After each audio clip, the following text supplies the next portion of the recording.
안녕하세요. 결혼 앞두고 파혼했습니다. 제가 올해 29살인데 원래는 30이 되기 전에 꼭 결혼을 하고 싶었어요. 2년 조금 넘게 만난 남자친구와 지난달부터 결혼 이야기가 오가기 시작했고 30 넘기 전에 결혼하고 싶어 했던 저 때문에 조금 서두르는 느낌으로 올 연말 내로 결혼식을 올리는 쪽으로 이야기가 진행되고 있었습니다. 결혼 준비를 서두르긴 했으나 식장이나 스드메 같은 걸 따로 예약해 놓은 건 없었고 신혼여행지는 어디가 좋을까 뭐 그런 이야기 주고받고 있던 상황이었어요. 그런데 이렇게 파혼을 하게 되었고 그 이야기를 사연으로 적어 보내고 있네요. 30 전에 결혼하겠다는 제 작은 소망은 물 건너가게 되었지만 딱히 파혼해버린 이 상황에 대해서 후회가 남는다거나 하지는 않네요. 30 전에 결혼하겠다던 그 작은 계획 때문에 제 창창한 앞길을 제 손으로 꼬아버릴 뻔했다 생각하면 오히려 좋은 결정 내렸구나 하는 생각뿐입니다. 결혼까지 생각했던 남자친구는 저보다 5살이 많아요. 하지만 그 나이 차이가 그렇게 크다고 느껴지지는 않았습니다. 남자친구가 똥안이라서 그렇다는 건 아니고요. 처음에는 그게 성격이 잘 맞는구나 생각했었는데 남자친구의 가족관계를 알게 되니 왜 그렇게 느꼈는지 딱 알겠더라고요. 남자친구의 가족관계에 대해서는 결혼 이야기 나오기 직전에 남자친구가 말해줘서 알게 되었습니다. 남자친구 위로 누나가 한 명 있어요. 사실상 이 파혼의 결정적인 역할을 한 예비신우이지요. 남자친구가 집안의 막내이기도 하지만 늦둥이이기도 해서 이 예비신우와는 나이 차이가 13살이나 났습니다. 저희 막내 이모랑 비교해도 나이 차이가 얼마 나지 않는 사람이 내 신우가 될 수도 있다니 솔직히 그땐 까마득했어요. 심지어 결혼도 일찍 해서 예비신우한테 딸이 한 명 있는데 20대 초반으로 대학교까지 다니고 있다는 말까지 들으니 아찔하더군요. 남자친구는 그런 저를 보고 누나가 엄청 좋은 사람이라고, 따지고 보면 누나도 누나네 시댁에선 며느리 아니겠냐, 거기에 딸 키우는 엄만데 걱정할 게 뭐가 있겠냐며 걱정일랑 할 필요가 없다고 말을 하더라고요. 그러다 하루는 그렇게 신경 쓰이면 먼저 한번 만나보자고 하면서 자리까지 만들게 되었지요. 그래서 처음 예비신우랑 만나게 되었습니다. 첫 인상만 두고 보자면 남자친구 말대로 제가 너무 사서 걱정을 했나 싶었을 정도였지요. 하지만 한번 봤다고 해서 그 사람을 다 파악할 수 있었겠나요?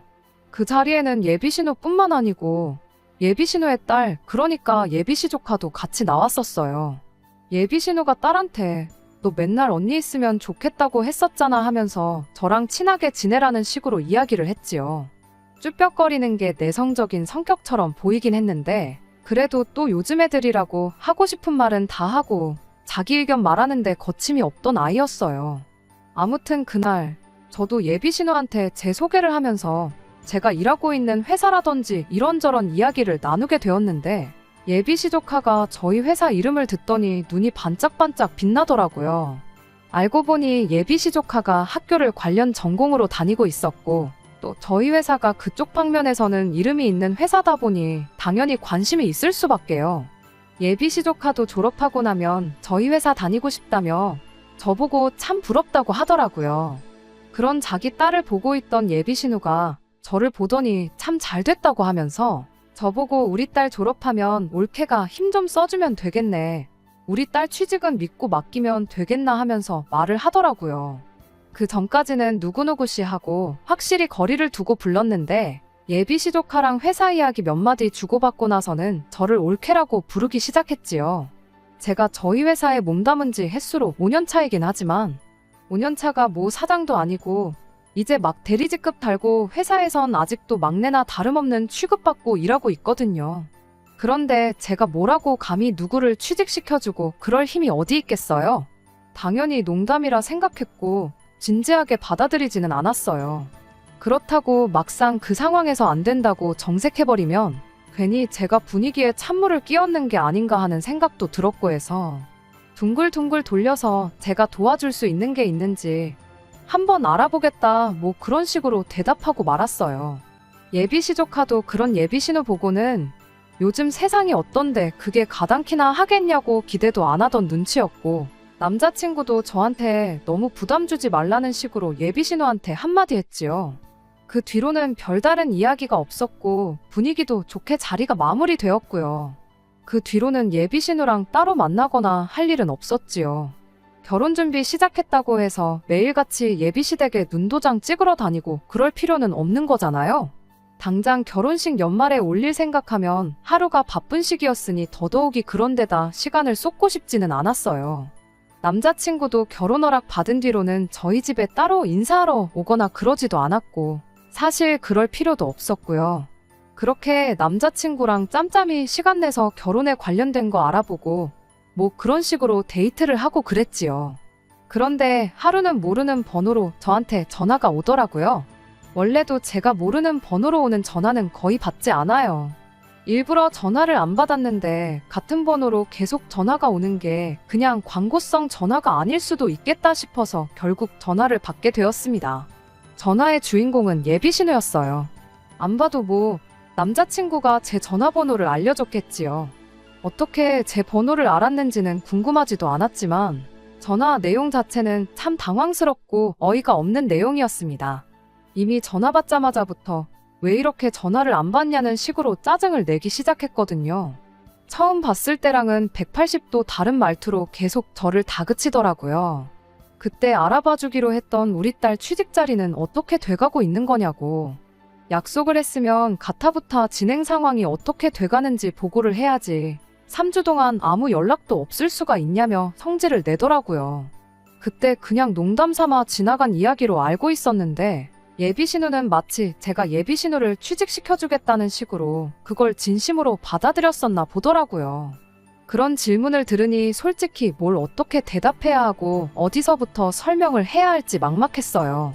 좋은 게 좋은 거라고 끝까지 제대로 설명 안 했던 내 잘못도 있겠구나 싶어서 차라리 전화로 오해를 풀어줘야겠다 하는 생각이 들어서 솔직하게 대답을 해줬어요.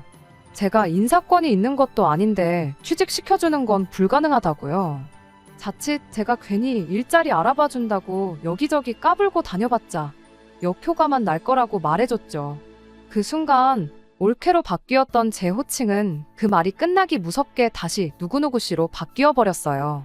저를 그렇게 안 봤는데 시댁에 점수 따겠다고 공수표나 날리고 다니고 그거 되게 안 좋은 행동이라면서 저를 비난하더군요. 목구멍 밖으로 튀어나오려는 말들을 눌러 참으며 그러면 그럴 게 아니고 제가 이력서나 자기소개서 같은 거 봐주고 업계 동향이라든지 취직 전에 미리 준비해두면 좋을 것들이라든지 그런 부분들을 예비시 조카 직접 만나서 설명을 해주고 그러겠다 했어요. 예비신우는 여전히 제가 처음이랑 말이 다르다면서 사람이 언행일치가 돼야 되는 거라고 뭐라 하더라고요. 그래도 안 되는 건 안 되는 거란 건 알았는지 그럼 예비시 조카 만나서 좋은 이야기도 해주고 취직 잘할 수 있게 도와달라 뭐 그런 식으로 자기 할 말만 하더니 전화를 뚝 끊어버렸어요. 좋게 마무리된 것 같기도 했지만 한편으로는 뭔가 영 찜찜한 기분을 지울 수가 없었습니다. 아무튼 그렇게 예비시 조카를 따로 밖에서 만나게 되었지요. 안 그래도 결혼 준비로 바쁜 와중이기도 했고 주말간에는 남자친구랑 이것저것 알아보러 다니기로 이미 약속이 돼 있고 상담 예약도 있어서 따로 시간을 비우기가 애매했어요. 그래서 금요일에 퇴근하고 만나기로 했지요. 일주일 내내 쌓인 피로도 장난이 아니었고 주말도 일정이 꽉 차서 푹 쉬고 싶었는데 그래도 힘든 몸 이끌고 약속 장소로 나갔습니다. 그런데 그날 만난 예비시 조카도 누구를 닮았는지 보통은 아니구나 싶더라고요. 퇴근하고 예비시 눈에 집 근처 카페까지 힘들게 나갔어요. 집 방향도 반대고 솔직히 예비시 조카가 저희 회사 근처로 오는 게 맞다고 생각했지만 애 공부하느라 힘든데 피곤하게 만들지 말라는 예비신우 말에 어쩔 수 없이 제가 그쪽까지 가게 되었지요. 그런데 예비시 조카는 그날 저에게 보여준 모습과는 달리 그닥 취직에는 하나도 관심이 없어 보였습니다. 회사 들어가고 싶은 건 들어가고 싶은 거고 현실적으로 자기 성적으로는 이력서 통과도 안 될 거 알고 있다면서 제가 준비한 이야기들은 들을 생각도 없어 보이더라고요. 엄마가 하도 나가보래서 나온 자리라고 하더니 저보고 언니 하면서 자기는 사실 언니랑 친해지고 싶어서 나온 자리라고 하더라고요. 지루하게 이런 이야기 나누지 말고 저보고 근처에 백화점이 있으니 거기 쇼핑이나 가자고 하는 거예요. 얼떨결에 예비시 조카 따라서 백화점까지 따라가게 되었는데 몸은 피곤해 죽겠는데 이게 뭐 하는 건가 싶더라고요. 그러던 와중에 예비시 조카가 정신이 퍼떡 들게 만들어주더라고요. 구경 다니다가 어디서 한 장에 26만 원이나 하는 티셔츠 한 장을 들고 와서는 저보고 그걸 사달라고 조르기 시작했거든요. 언니 하면서 애교까지 부리면서 말이에요. 아직 제가 뭐 결혼을 해서 이 친구한테 나이차 많이 나지 않는 숙모가 된 것도 아니고 하니 호칭 같은 건 딱히 상관 안 했어요. 하지만 애초에 저를 보겠다고 자리에 나온 목적이 저한테 티셔츠 쪼가리 한 장 얻어 입겠다고 나온 거라는 걸 알게 되니 열이 받지 않을 수가 없었어요. 그 26만 원짜리 티셔츠 한 장 사주는 돈이 아까워서는 아니고 참 사람이 무례하구나 싶었거든요.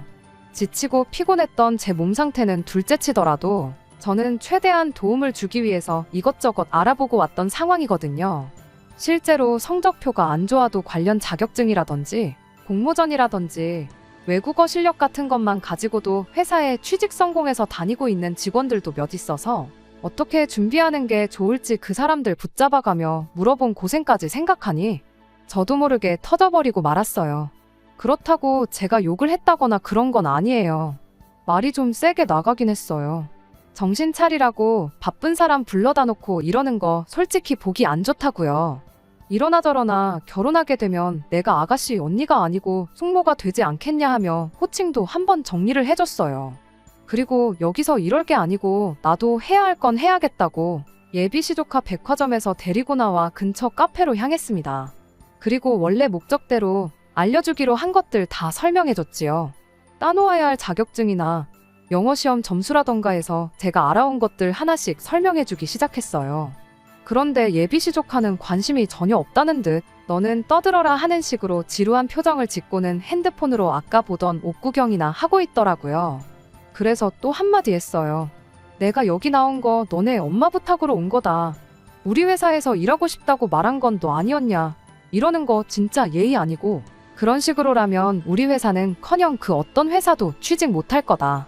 내가 사장이라고 해도 너는 취직 못 시켜준다. 졸업까지 정신 똑바로 차리고 공부 열심히 해라 충고를 해줬습니다. 제가 좀 화를 내니 그제서야 듣는 척을 하더라고요. 그렇게 설명할 거 다 설명해주고 배고파 보여서 밥도 사주고 집에 가서 예비신우랑 먹으라고 빵이며 이것저것 사서 돌려보냈어요. 그러고 집에 돌아왔는데 저녁 10시가 훌쩍 넘어 있더라고요. 원래는 다음날 남자친구랑 만나서 준비할 것들 미리 인터넷으로 조사 좀 해볼 계획이었는데 조사고 뭐고 그냥 드러누워 쉬고 싶더라고요. 그래서 씻고 나와 소파에 엎어져 있었는데 전화가 한 통 오더라고요. 예비신우였어요. 고생했다 수고했다는 말 듣자고 받은 전화는 아니었는데 전화 받자마자 예비신우가 저한테 고함을 치기 시작하더군요. 대뜸 한다는 소리가 누구누구 씨는 시대갈기를 얼마나 우습게 알길래 벌써부터 태도가 그딴 식이냐고 저한테 뭐라 하더라고요. 요즘 사람답지 않게 참하고 예의 바른 사람이었는데 이제 보니 앞뒤 다르고 아주 두 얼굴에다가 개념이 없니 어쩌니 하면서 짜증을 내는데 수고했다 한마디 들어도 모자랄 판에 싫은 소리부터 쏟아내니 이유가 뭔지 알고 싶은 것보다 저도 화가 나기 시작했습니다. 그래서 저도 퉁명스럽게 뭐 때문에 그러시냐 대답했지요. 그랬더니 예비신우는 아직도 네가 뭘 잘못한 건지 모르냐면서 제가 예비시조카한테 너너거리고 반말하는 게 맞는 거냐면서 성질을 부리더군요. 애 취직시켜달라고 보내놨더니 아주 애를 기를 죽여서 돌려보냈다고 그게 말이나 되냐는 거예요. 결혼 전인데도 이렇게 시댁 식구들 어려운 줄 모르고 나이 좀 많다고 사람 하대하고 그러는데 결혼하고 나면 아주 볼만하겠다고 멀쩡히 있는 저희 어머니까지 들먹이면서 너네 집에선 가정교육을 그렇게 하냐며 고래고래 고함을 치더라고요. 그냥 말했어도 충분히 어이없고 열받는 상황에 아무 상관도 없는 저희 어머니까지 걸고 넘어지니 저도 참을 수가 없더라고요. 그래서 형님 많이 흥분하신 것 같은데 다시 한번 무슨 일이 있었는지 따님한테 자초지종 제대로 다시 이야기해보라고 하고 그리고 다시 전화를 주던가 말던가 하셔라 하고 전화 끊어버렸어요. 그랬더니 다시 전화가 와서는 어른이 말하는데 말이 그렇게 기냐고 저보고 버르장머리가 없다면서 그걸 걸고 넘어지더군요. 저도 이성적으로 대하기 힘든 상황이었고 저희 어머니에 더불어 가정교육 이야기까지 들었는데 더 통화했다간 아주 대판 싸움이 날 것 같아서 더는 할 이야기 없고 내일도 모레도 볼 일이 많아 이만 쉬어야겠으니 전화 끊겠다. 또 전화해도 안 받을 거다 말하고 전화 끊어버렸어요. 그 뒤로 전화기가 몇 번 더 울리기는 했는데 이미 또 전화를 할 거 예상해서 벌써 무음으로 돌려놓았던 터라 싹 다 무시해버리고 그냥 잠에 들어버렸습니다. 아침에 일어나 보니 전화가 10통은 더 와 있었어요. 신경 쓰였지만 최대한 무시하고 약속 장소에 남자친구 만나러 나갔지요. 그런데 남자친구도 저를 만나자마자 한다는 소리가 너 정신이 있는 거냐 없는 거냐 따지고 들면서 애도 아니고 네 기분 나쁘다고 일을 이렇게 크게 만드냐 하면서 뭐라 하는 거예요. 제가 남자친구한테 물었죠. 무슨 상황인지 자초지종은 처음부터 끝까지 다 듣고 나한테 뭐라 하는 거냐고요. 그랬더니 남자친구는 거기다 대고 제가 시자 들어간다고 해서 과민 반응을 하는 거라는 식으로 몰아가더라고요. 다른 걸 다 떠나서 우리 누나가 너네 이모뻘 되지 않느냐고. 너 니네 이모한테도 그렇게 떽떽거리고 성질 부리냐 하면서 따지고 들더군요. 어이가 없어서 아무 말 안 하고 있었더니 어른이 말하면 내내 하고 고분고분하게 나왔어야지. 일을 더 크게 만들어서 중간에서 자기만 입장이 난처하지 않느냐고 짜증을 내는 거예요. 아무리 상황이 어이가 없어도 어른이 기분 나쁘다고 말하면 죄송합니다. 다음부터는 안 그러겠다. 조심하겠다. 사과 먼저 하고 조카 바꿔달라 해서 조카한테도 미안했어요. 한마디 해주고 반성하는 모습 보여줬으면 일이 이렇게 커지지 않았을 거 아니냐고 따지고 들더군요. 미안했어요? 결혼하면 내 조카 되는 거나 마찬가지인데 그럼 그때도 존댓말을 해야 하는 거냐 물으니 그래도 나이 차이가 얼마 나지 않으니까 존댓말 하는 게 보기 좋은 거 아니겠냐고 하길래 그럴 거면 당신도 앞으로 당신 조카 앞에다 두고 존댓말 해라. 그럼 나도 존댓말 하겠다 대답했죠. 남자친구는 거기다 대고 한다는 소리가 자기는 걔 꼬맹이 시절부터 보고 커왔으니 존댓말을 할 필요가 없다고 하더군요. 자꾸 일 크게 만들지 말고 사과 한마디면 끝나는 걸 왜 그렇게 자존심을 세우냐고 따지는데 이젠 하다못해 내 남편 될 사람까지 자기 조카한테 존댓말을 하라고 하니 어이가 없었어요. 애초에 제가 예비시 조카한테 초면부터 반말하고 무례하게 굴어서 그런 거라면 이렇게까지 열받지는 않았을 거예요. 일단 저도 결혼 안 했으니 남남이라 생각하고 있었고 처음에는 극존칭까지는 아니지만 처음 만난 사람이다 생각하고 존댓말 해줬어요. 그러니 취직 준비는 됐고 백화점 가자는 소리에 거기까지 따라가 준 거죠. 지들 필요할 때나 올캐고 외숙모지. 애초에 예비신우가 자기 딸 취직시켜달라는 어이없는 부탁만 안 했어도 결혼식 올릴 때까지 만날 일도 없었을 거예요. 그런데 저래놓고 나중에 취직이라도 안 됐어 봐요. 아마 애는 멀쩡한데 제가 성의가 없어서 취직을 못했다 제 탓을 하지 않았겠어요. 가뜩이나 열이 올라오는데 남자친구는 그 와중에 지 누나한테 전화를 걸어서 저한테 바꿔주더군요. 애초에 제가 전화를 걸어서 사과를 하는 모양새가 시나리오에 있었던 건지 예비신우는 어디 한번 사과해봐라 하는 식으로 나오더라고요. 제가 미쳤다고 거기다 대고 죄송합니다 했겠나요? 전화 받자마자 제가 잘못한 게 있으면 사과를 드리겠지만 아무리 생각해도 저는 잘못한 거 하나 없는 것 같다고 딱 잘라서 말했어요. 만약에 저희가 결혼해서 아이가 태어나면 형님도 우리 애한테 꼬박꼬박 존댓말 한다면 내가 다시 생각은 한번 해보겠다 했지요. 제 말에 예비신우가 뭐라 짓거리길래 그럼 그렇게 하실 생각 없는 걸로 알겠다. 저는 할 말 다 했고 더 할 말이 없으니 전화 끊겠다 말하고 전화기 남자친구한테 넘겨줬어요. 남자친구가 저한테 계속 전화기 들이밀길래 자리에서 일어나 밖으로 나갔지요. 남자친구는 전화 끊고 부랴부랴 저를 쫓아오더라고요. 거기서 돌아선 저를 잡아도 모자랄 판인데 지금 우리 누나가 말하는 도중에 전화를 끊어버린 거냐며 저보고 이렇게 위아래가 없는 사람이었냐고 하면서 실망이라 하더라고요. 이미 남자친구 저 태도만 봐도 결혼하면 어떻게 될지 눈에 선하더군요. 제가 30 전에 결혼을 하고 싶었던 거지 안 한다고 누가 잡아가는 것도 아닌데 미쳤다고 이 결혼을 하겠어요? 이게 똥인지 된장인지 헷갈리는 것도 아니고 누가 봐도 똥인데 구태여 제가 그걸 찍어 먹어보고 확인을 해야 할 필요가 있나 싶더라고요. 그래서 쫓아 따라오는 남자친구 정강이를 구두발로 차버리고 한마디 해줬습니다. 시자 들어가는 게 무슨 벼슬인 줄 아냐고. 내가 네 조카 눈치까지 봐가면서 살아야 되냐고요. 자꾸 위아래 따진다고 하는데 숙모가 조카한테 존댓말로 미안했어요 사과하는 건 위아래가 있는 거냐 한번 생각해보라고 했지요. 거기서도 남자친구는 지나 자기 식구들이나 아무 문제가 없다는 식으로 말하더라고요. 저보고 자존심 세우지 말라더니 자존심은 누가 세우고 있는 건지 참. 결국 그날 저녁에 전화로 파혼 통보했네요. 예비 신우가 와서 내 앞에 무릎을 꿇고 빌더라도 마음 돌릴 생각 없으니 앞으로 연락도 하지 말라고 했습니다. 만나온 시간에 비해 쪽나는 건 단 하루도 안 걸리더라고요. 그런데도 아쉽거나 그러지는 않아요. 상견례는커녕 남자친구 부모님도 만나보지 않았는데 누나가 저런데 뭐 부모님은 안 만나봐도 뻔할 뻔짜겠지요. 시조카도 떠받들어 모시고 살아야 하는 며느리 자리였는데 시부모님은 제가 하루 12시간을 업고 다녀도 모자라다 했을 거예요. 시자 들어가는 거 벼슬 아닌데 그 집 며느리가 벼슬 자리도 아니고 못하러 제 팔자 제 손으로 꼬아버리겠어요? 그나마 일찍 파혼해서 제 아까운 시간 조금이라도 절약할 수 있었다는 걸 위안 삼으려고 합니다. 끝까지 들어주셔서 감사합니다. 오늘의 사연은 여기까지입니다. 구독과 좋아요, 알람 설정 부탁드리고 더 좋은 사연으로 다시 찾아뵙겠습니다. 감사합니다.